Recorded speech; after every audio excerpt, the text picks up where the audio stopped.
আপনার মনের মতো রান্না মানেই হেলদি টেস্টি রান্নাঘর। আমরা শেখাবো স্পেশাল কিছু ইট হেলদি লাইফ টেস্টি। নমস্কার, হেলদি টেস্টি রান্নাঘরে আপনাদের সবাইকে স্বাগত। আজকের মেনু সুজির হালুয়া। সকালের ব্রেকফাস্ট কিংবা সন্ধ্যার টিফিনে এই খাবারটি আপনারা রাখতে পারেন। এছাড়া আপনারা চাইলে রুটির সঙ্গেও খেতে পারেন। আজকের মেনু স্বাস্থ্যকর সুজির হালুয়া। এই সুজির হালুয়াটি বানাতে লাগবে সুজি, কাজু বাদাম ও গুড়। প্রথমে সুজিগুলিকে ভাজতে হবে।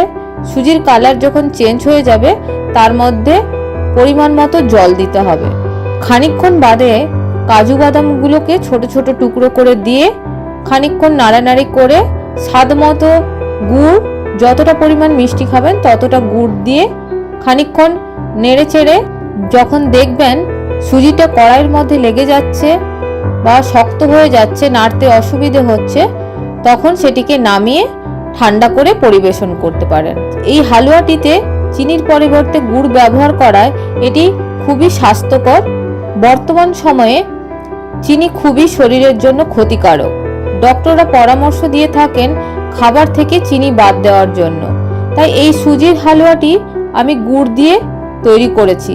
তাই এই হালুয়াটি খুবই স্বাস্থ্যকর। কেমন লাগলো আজকের এই স্বাস্থ্যকর সুজির হালুয়া আমাকে অবশ্যই কমেন্ট করে জানাবেন। ভালো লাগলে অবশ্যই একটা লাইক করবেন। এই রকম স্বাস্থ্যকর রেসিপি পেতে অবশ্যই আমার চ্যানেল হেলদি টেস্টি রান্নাঘর সাবস্ক্রাইব করুন। ভালো থাকুন, সুস্থ থাকুন। দেখা হবে খুব তাড়াতাড়ি আবারও এক নতুন রেসিপি